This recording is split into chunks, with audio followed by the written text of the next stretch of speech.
Hello, everybody. Hello. Can y'all hear me okay? Hello, hello, hello. What's up? Sorry about that echo. How y'all doing? Welcome in. Welcome in. It's Tuesday. It's been a day for me. I was going to make this in to like actual video, but I really don't feel well and I really don't think I'll feel well anytime soon. So I think while this show is running, I would really like to do um weekly little recaps and stuff. So let's see if that happens. Okay. I see Sharon is over here obsessed with Mahershala Ali. As always, Sharon is our producer. She's going to let me know when I lose sound or anything like that. Um, and so my plan right now is to just go through and tell you all about this new show, share my thoughts about this for the first half, and then we're going to get into it, and I'll be like checking your comments and everything. So, with that being said, before I start, let's take a quick commercial break, and then I'll be right back after this commercial break.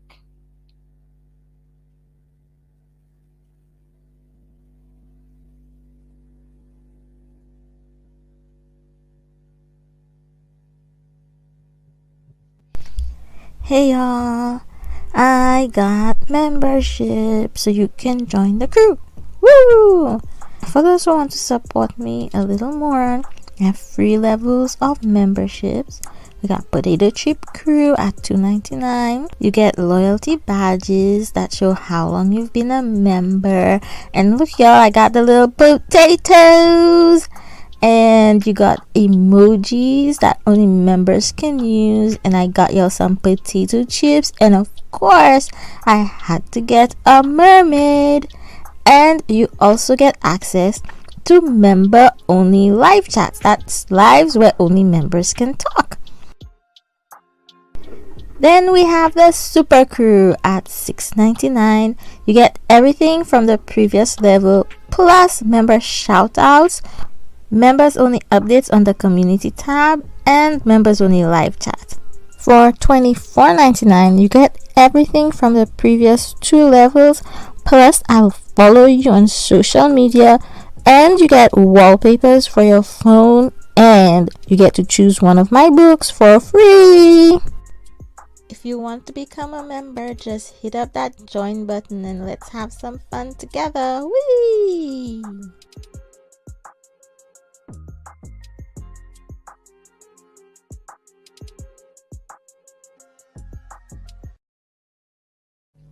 Yes, friends, that's everything you need to know about my memberships. In today's show, we'll be discussing the new 4400 reboot, and later we'll talk about the claims that it's too woke. For those of you who do not know, the original show aired in 2003, and it had Mahershala Ali in it. That's the most important thing.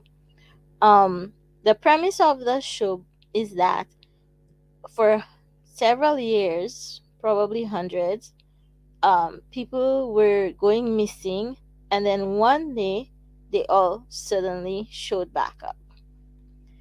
And the people who had gone missing and were returned, they started developing powers. So you can see the 2003 show versus the 2021 show.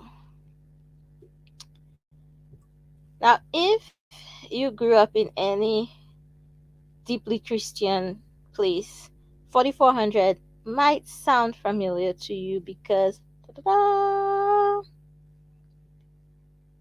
although the biblical reference is 144,000, So, anyways, we have acknowledged that. So these two shows are taking place in two very different climates, and I think that's one of the things that reflects in what's going on in the show. The first one, the 4400, was post 9/11. So it was in 2003, and everyone was still like super, like 9/11 was fresh in our memories. There you go, Sharon. That's one burp.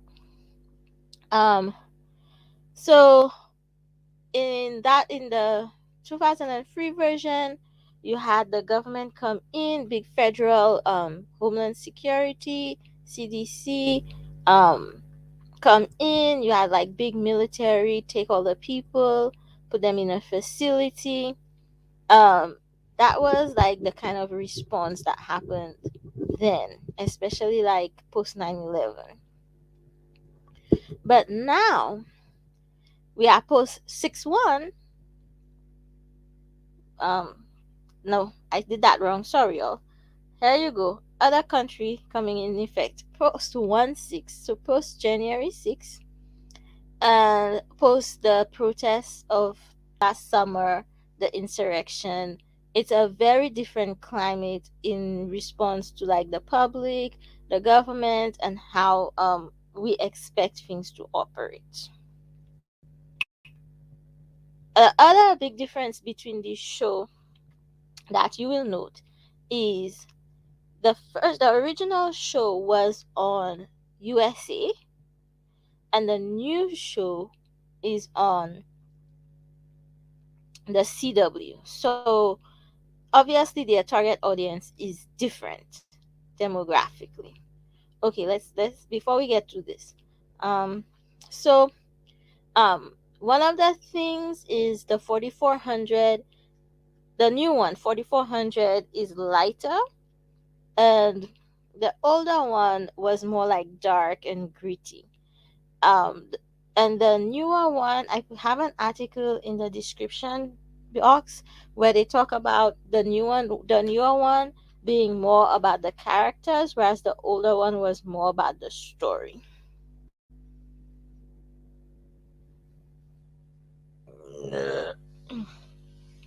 So you remember last yesterday, oh my god, it seems so far away. Yesterday we talked about whose story is being told and whose perspective is it being told from. Now, the thing about this new story, if you just look at the pictures of the main cast,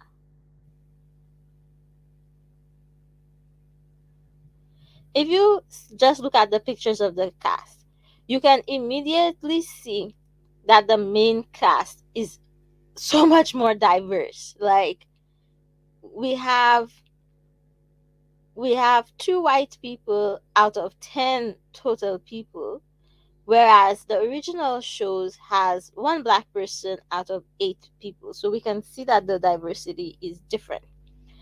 um so at first I was just watching this, I didn't even know we were getting a reboot, but I saw it. I'm like, oh, let me watch this. This is gonna be fun because, y'all, I just watched the whole series a few months ago when I was like really not feeling well.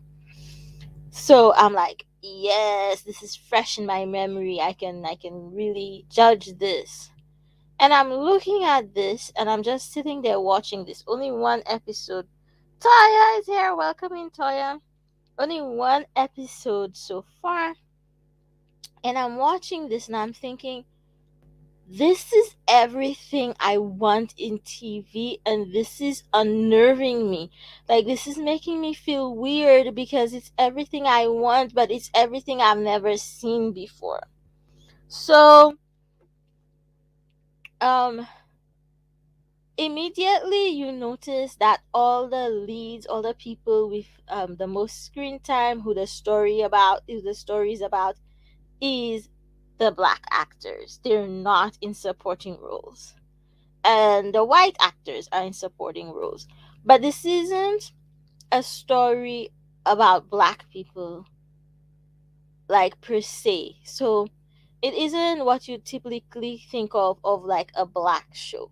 This is a story about people who happen to be black. So I'm watching this and I'm like, and they're not just like black. Like most of them are darker skinned. Like I'm like, God, Jesus, look at this. They just pick darker skinned people. Like I'm sure they didn't pick them because they're darker skinned, right? And I watched the whole thing and I'm just like, yes, yes, yes. This is a world I want to be in. This is a world where they actively made a choice to have a diverse cast. Um but also they're telling the story from their perspective. So in the original in the original one, um this guy whose name I forget, um he's kind of the lead. But so far, um in this new one, the black lady is the lead. And the story is from the the white guy is a cop, not a police, but whichever Homeland Security, um um whichever department, NSA, whatever. And then the in this story, the black lady is a returnee, and it's this first episode is focusing on her and her story. But also in the first one, we saw the people return, and we saw like the world freaking out. We saw the response. The perspective was from like the cops, whereas this story, you see you see this lady get taken, and you see like in a flash she gets returned. So you know, so you and this time when they get returned, it's not like they just appeared and they don't know how they got there. They're falling from the sky one by one. It's a little jarring. They're just like falling from the sky, like, and not being injured too. It was like really weird. So right away, this is a story of about, it seems like it focus more on the returnees and their experience and less on the cops. But we do see the cops. We'll come to that. So to give you some background on this, according to the internet, the creative team is all female, and they purposely tried, so they reframed it as people from marginalized groups and dismissed groups that got taken away and that got sent back, and they're trying to tell and they're telling the story specifically from a black perspective. So I really enjoyed this first episode. So obviously, those of us, and there's an article in the description box that gives the details. I guess I can pull it up and we can discuss it a little later. But um those of us who watch the old one and who watch the new one, obviously one of the things we want to know is who's who. Like, does it just replace the people one for one, right? So this time, instead of having like the government officials be like federal officials, we have a patrol parole officer. So this black lady here with the jeans and the black blazer, her girlfriend works in DHS. So we already have like a lesbian couple. Her girlfriend works in DHS and brings her on board as a parole officer. And then this other guy over there in the jean jacket, um, with the nice little fro, he is a social worker. So between these two, they are the two cops. So I didn't really break down which one was which cop. Um, so like we haven't figured it out. And this guy, he's in the original story, um, the white guy, cop guy, his nephew returned, and this black guy, his brother is missing. And then, but one thing, and this little girl went missing, and and we can think in the beginning,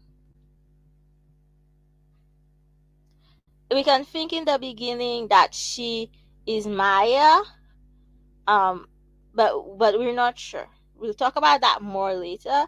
And this lady in the red hair, we definitely know she's Lily, but we'll come back to that some more.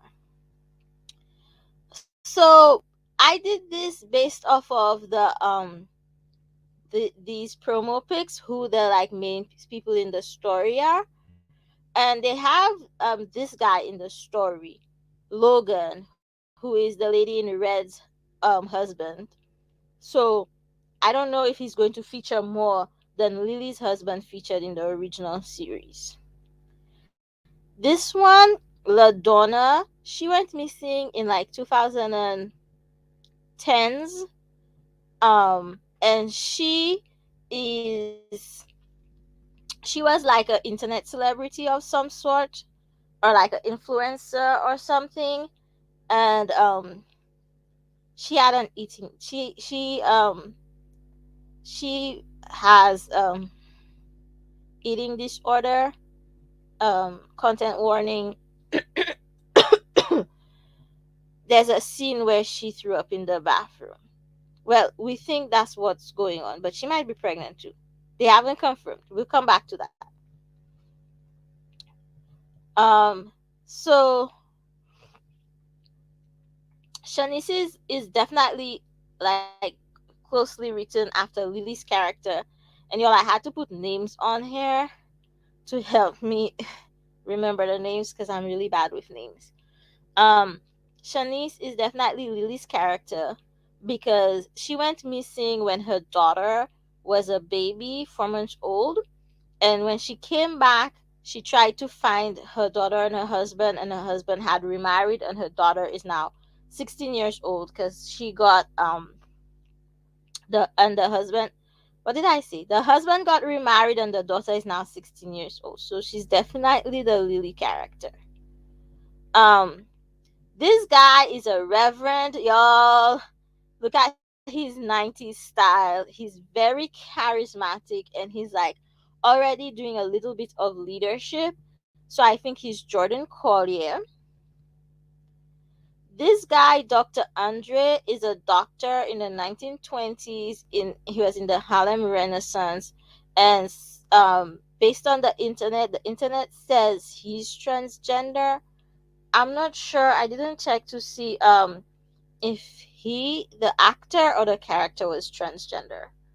Um, so so we definitely think he's Richard Mahershala Ali. Like y'all, it's it's bad. The only name like I don't forget is Mahershala Ali because Mahershala Ali.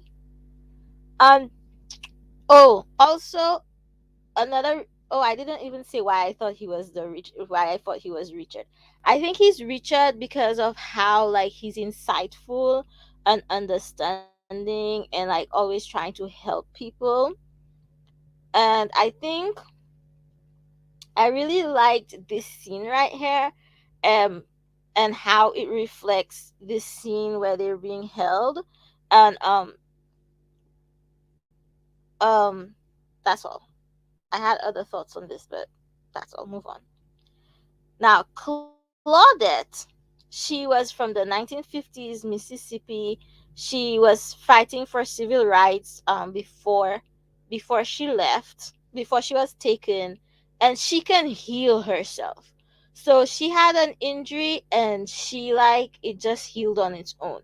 Now, in the original series, Sean could heal people, but Isabel, oh, I didn't put that slide. Isabel, who came in later in the series, could also heal herself. So I'm not sure who Claudette's supposed to be.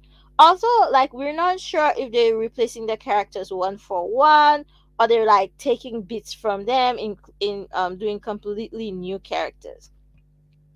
Now these two, they didn't show us much of them in the first episode. We have Hayden, who seems to just know things, kind of like Maya in the original series, and we have Mildred, who can move things with her mind. And if I remember correctly, Isabel could also move things with her mind. So y'all, let me tell y'all about this episode, okay? This is like the major spoiler chat. And I feel like if I feel like even if I tell you, you'll still you'll still enjoy watching it because like I suck at telling stories. Okay. So just to highlight from the chat, my producer Sharon is letting me know that the actor is trans in real life. Okay, so let's talk about that recap. Okay. Um so we have the people. Okay, y'all. First of all, the original one um takes place in Seattle. So the people disappeared from all over the world, and they were returned to a lake in Seattle. This time, the people disappeared. We're not sure from all over the world, but they reappeared in Detroit. So that's already like a different city. First and foremost, right?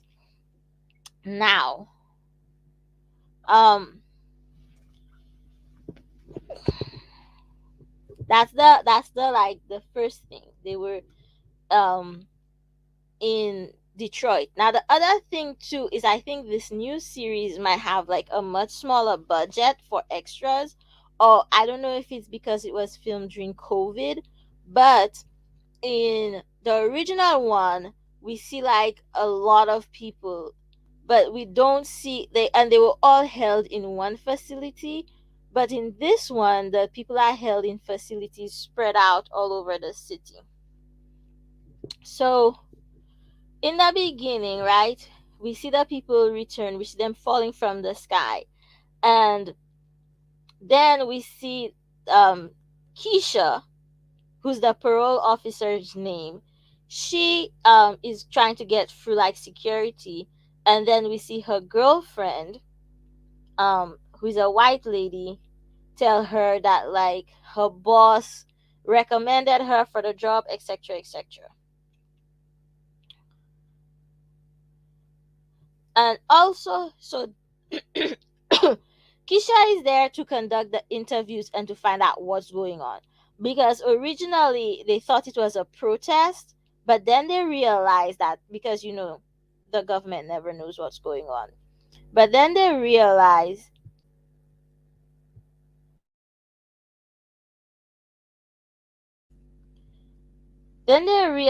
that like some of the people had been missing for decades, so they want to investigate. So they bring in Keisha, who's the parole officer, and Jarrell, who's the social worker. So we go into the room, and Keisha walks into the room, and Jarrell is having them take the plexiglass out. Keisha wants the plexiglass back in, and Jarrell is like, these are human beings, they'll be scared. And Keisha's like, no, the plexiglass is for your protection. Plexiglass stays. So Shanice is a lawyer, okay? She was just going back from maternity leave. She was going back to work. So she's in her whole full lawyer outfit, rocking her natural hair, and I feel like I need to try to do that hairstyle. And so they're all in a room, and she's like, "Y'all can't hold us there. Why are y'all holding us there?" And they haven't really figured out that they're from different times. And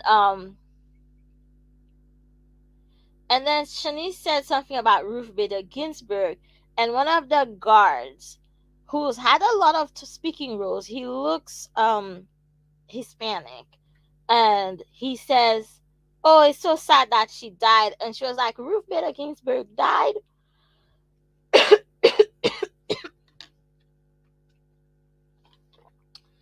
And someone was like, Ruth Bader Ginsburg, that Supreme Court judge, she just got nominated. And another person was like, "There's a woman on the Supreme Court." And they were like, "What year do you think it is?" And they all realized that they've come from different years. So we see them in being interviewed and saying, they saw a green light, whatever. Um, and we see Keisha and Jarrell want to have different approaches. And Mildred, that's the little white girl, and Shanice, we all know who Shanice is by now. They had a bathroom break, and Mildred moved the security cameras away from them, opened the door with her mind, and tells Shanice to go. So Shanice goes and tries to go to her home, but obviously her husband and her daughter don't live there. Well, not obviously, but her husband and daughter don't live there anymore. And she's knocking on the door, and a Karen calls. The Karen's like, "There's a black woman. She's trying to get in my arms. She's armed." And the police come. But Shanice runs away to a neighbor that used to babysit her, where she spends the night. And and she and she like learns that her husband and her daughter moved. And so Jarrell sees where Shanice goes, but he doesn't tell anybody. And the next morning, he waits for Shanice to drive her to her husband's house. So when Shanice gets there, her daughter opens the door. It's like scene for is like an exact scene for scene from the original episode, but the difference is this little girl knows that it's her mother, and in the original episode the little girl did not know that was her mother, because she had they never told her who her real mother was. So the daughter is now 16, and they think Shanice left them. And when she's like, "I didn't leave you," the husband Logan is like, "I found the note." So afterwards, and Shanice is like, "No, no, I didn't leave." And Keisha comes with the cop, and she's mad at Jarrell because Jarrell didn't immediately bring Shanice back in. And when they go back to the hotel where they're keeping them, Shanice tells Jarrell that in the beginning, when she'd just gone home with the baby, she had postpartum depression. She didn't connect to the baby, and she thought about leaving, and she'd written a note. But she decided to stay, and she got help, and she was better. And the note was still in her car. So the husband found that note after she was taken, which is why he thought she'd left. And he's like, "I thought you because apparently her father had also left." So they're back in the hotel, right? And Shanice, they like, "Where did Shanice go?" And Shanice is like, "Well, it is really 2021. It's not a prank." So meanwhile, the doctor guy, Dr. Dre, isn't that funny? All that is Dr. Dre. Claudette, which is the lady from the 50s, with the awesome red lipstick, y'all. Anyways, Claudette um notices a cut on her leg, and Dr. Dre bandages the cut. So when he comes to like change the dressing, the cut is almost healed. So what Claudette does is she goes, because LaDonna has like the nails, like Cardi B style nails, and so she goes into the bathroom and she asks LaDonna. So Claudette asks LaDonna to scratch her with the nails because they don't have anything sharp, because they're basically in prison, right? They're being held against their will, even if it's in a hotel, and they're being held just in the lobby, not even like in separate rooms or anything. So LaDonna is like, "Oh no, hell no, I'm not doing it." And she's like, "Well, if you don't do it, I'm gonna tell the guards you threw up." And she's like, "Okay, okay." So she puts the cut in. She like cuts her arm with the nail, and as soon as she cuts her, it starts to heal right away. So cut to everybody in the hotel lobby, and they're yelling, "Let us out!" They're like, "Let us out!" They're chanting, "Let us out!" Right? And like the the cops are awful. They're like really awful. They're yelling at them. They're holding batons, ready to hit them. And Mildred,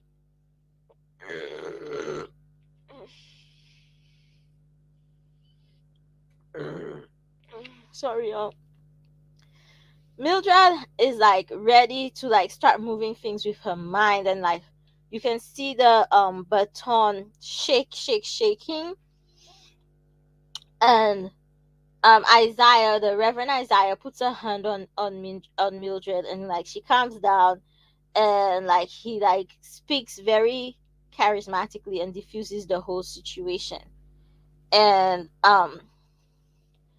someone says something to Claudette, and she's like, "Men like him are dangerous, and I know because I was married to one." So Claudette noticed like the room they were in has a piano, and she walks over to the room, and she's like, and she starts playing, and she starts singing a song, and people start dancing and having fun. And the same officer that was holding the baton, obviously we know he's white, um and we don't know if it's like police or corrections officers, I'm not sure. Anyways, he comes and he's like, tells her to stop, and they're like, "What? There's no rule um about playing the piano." And then he pushed her, and she bumped her elbow like really hard on the piano, and he's like, "No more piano." So remember, Claudette can heal herself, so she starts healing right away. She's holding her elbow, but obviously she starts healing right away. And the Reverend is like, "Are you okay? Are you okay?" And she's like, "It's fine, I just hit my funny bone."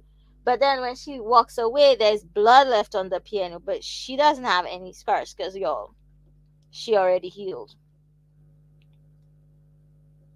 right?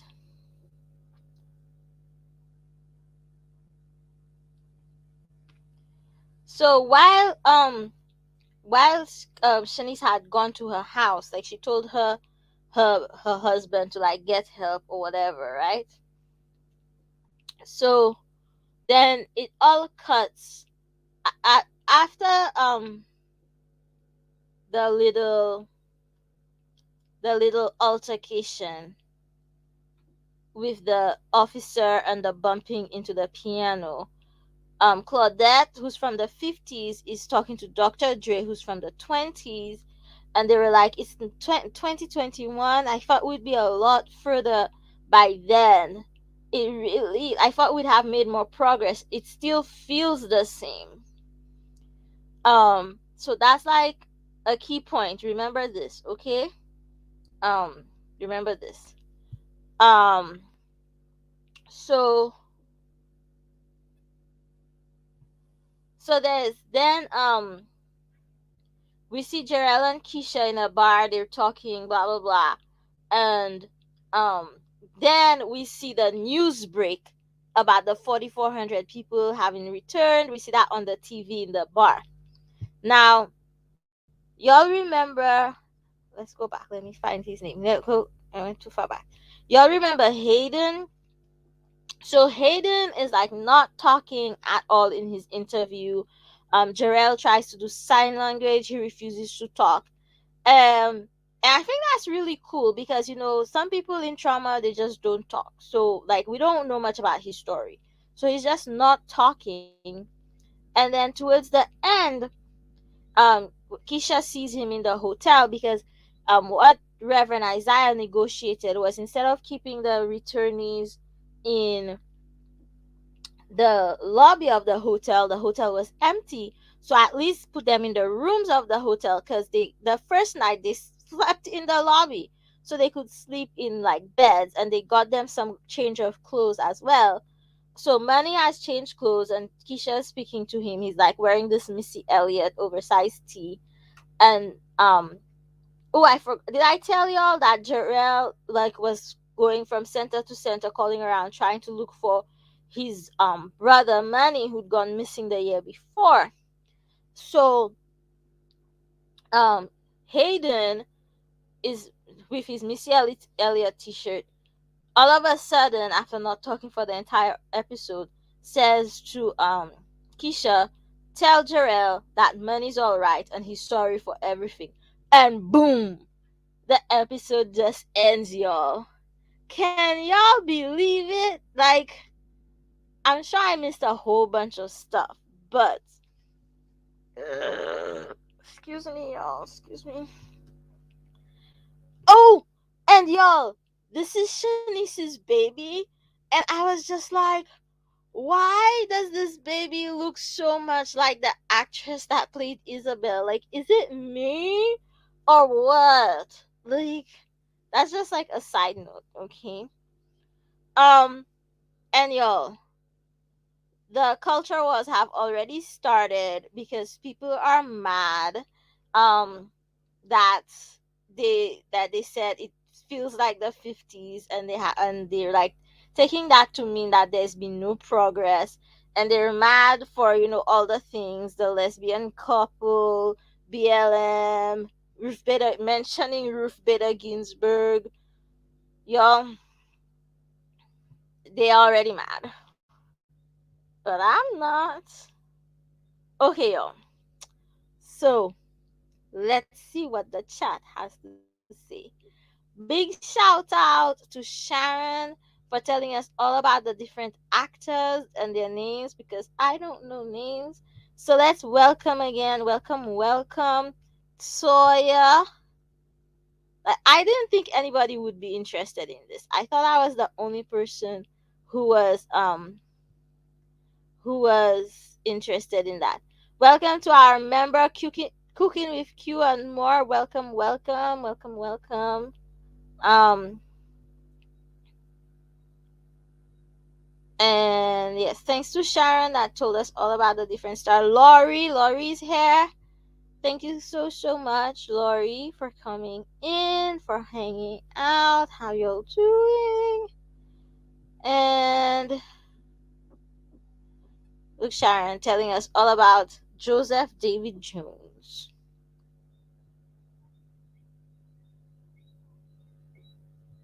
Okay, y'all. So let us know in the chat if you'll be watching this, what you think. How did you watch the old show? Like, what do you think about the storylines? Do you have any like ideas? I don't think they're going to go one for one with the characters. I think there's some like this show might end up going in a different direction. But loved the first episode so far. I do wish that it seemed low budget, but it also could be like COVID. Um,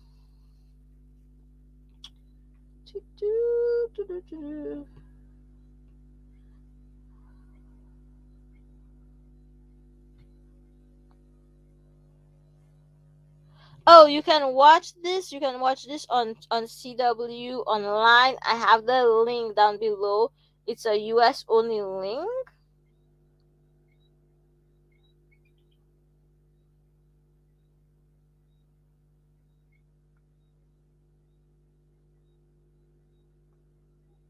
think that's the article that I want to think. So yes, so yes, Sharon, this is this is one of the points that like people. Laurie, I don't have a TV. Laurie, no one has a, well, I don't have a TV. Most people watch stuff online now. The link is in the description box, but it won't be everybody's cup of tea. The original show actually was a mini series, and it won an Emmy, and it was picked up for 3 more seasons. Yes, there's also a CW app that you can use to watch the show. Okay, so oh, come on, Tommy, calm down. We're gonna be okay, Tommy. Okay, so what was I saying? Yes. So um, they didn't say that issues were the same. They were saying they were being treated the same, because to just be to show somewhere be totally different and essentially get you locked up, and police yelling at you, like, I feel like um they thought that the police wouldn't be yelling at them and waving batons on them, that we would have moved past that.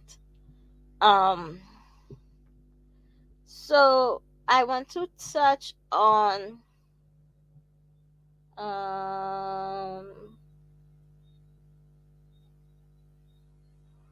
okay, so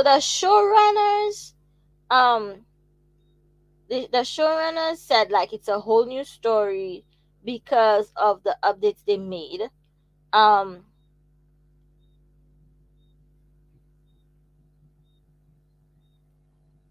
so apparently it premieres, it's on 9 p.m. on Mondays on CW, and it is available to stream on Tuesdays, like most shows.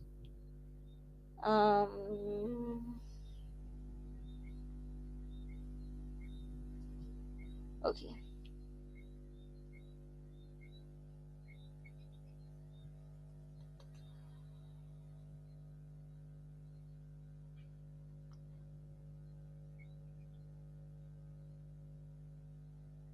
so it says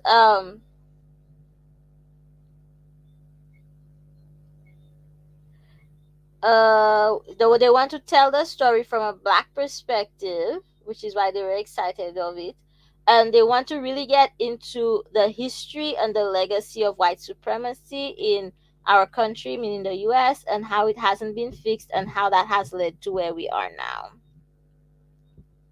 um wow, is this frozen? Okay.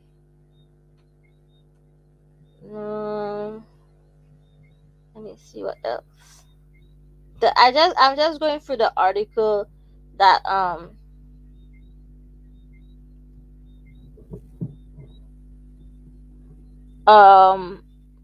anything else important that I missed about what the, because I think in this article they interviewed the showrunners, the creators.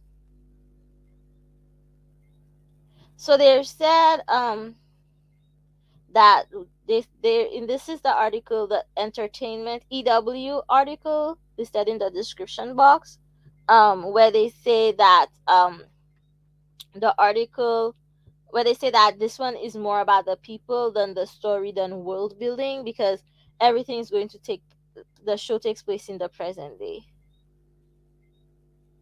um,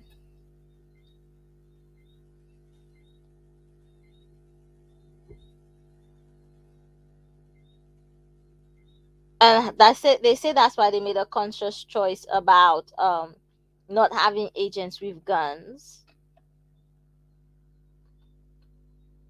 because they wanted to show how like you can respond differently than agents with guns. Like they're not hiding the fact that this is what some would call leftist woke propaganda. Um,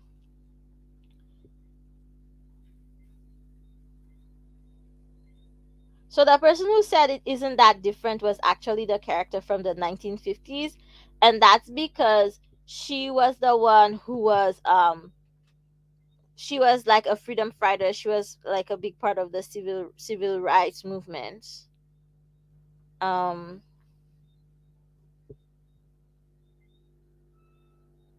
so they want to kind of examine like what has changed and what hasn't changed. Okay.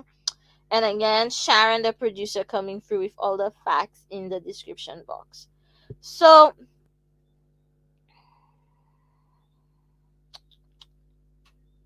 yeah, I'm really excited for the show. Um, I can't wait to see the next episode next week and see how they take it and see where they take it, what direction they take the show in. And I'm super excited about that. One of the the things that are challenges they might overcome is that the original show was on USA, and CW, like, as a rule, I tend to not watch stuff on the CW because it does tend to have a big um teen audience. So I feel like it might be a little more like soap opera, but we'll see. And then, like, I'm not sure if it's COVID or the budget, but the internet seems to suggest that it was because of the budget that it didn't seem like a big production. But I think part of it also had to do with like COVID. So y'all, that's my take on it. I'm just going to take a quick peek in the chat. We've been on for 15 minutes, which is really good. I'm not sure if I'll come live tomorrow morning to do our Wednesday check-in. If you're watching the replay, comment down below your favorite parts of the old show.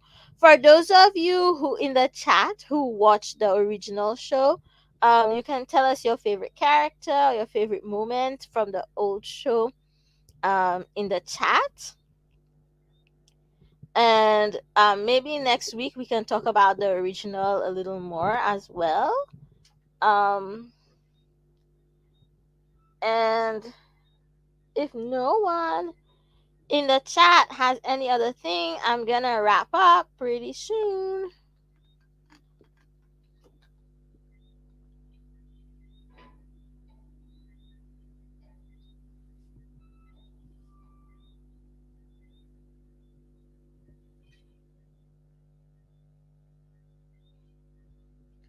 Okay, y'all. Thanks so much for coming. Thanks for hanging out with me and for all the participants. I will see y'all soon. If y'all don't see me tomorrow, we will have a video on Thursday, most likely fragrance free cleanser review type first impression. Um ooh, Sharon says Marshala Ali's character was the most interesting. Um, thank you. He was taken during the Korean War, I think. Yeah, Sharon, that's what I thought. And also, there was a character I forgot to mention. I thought he would be Marshala Ali's character. This guy right here with the hat and the suspenders. He just come back from the Korean War, and I thought he would see. I told you you should still watch this because I did not give you all the information. I thought he would be the Mahershala Ali character, but he was not. Like, they haven't really, like, the characters I showed you are the ones we they've told us about. But I think y'all know how, if you saw the original show, um the each episode kind of focused on a different returned person in the early seasons, and I think that's what they're going to do. Oh, we can maybe look at maybe we can. Oh no, wait, never mind. this laptop is back to doing its things. There's teaser trailers on YouTube for there's teaser trailers on YouTube for the next episode, and some other videos like on the CW site, like surrounding each character. So I think like in the as the episode goes, obviously as the episode go on, we'll learn more about the other characters. I also wonder if Shanice is going to get with like one of the characters too, and I also wonder if Shanice is also pregnant and if she's going to have like a baby with superpowers. Those are all very important questions that I have right now. But also, I did love Marshall Ali's character. Isabel was my favorite character though, because she had superpowers. Okay, y'all. With that being said, thanks to everybody for coming and hanging out. I will see y'all soon. Bye bye.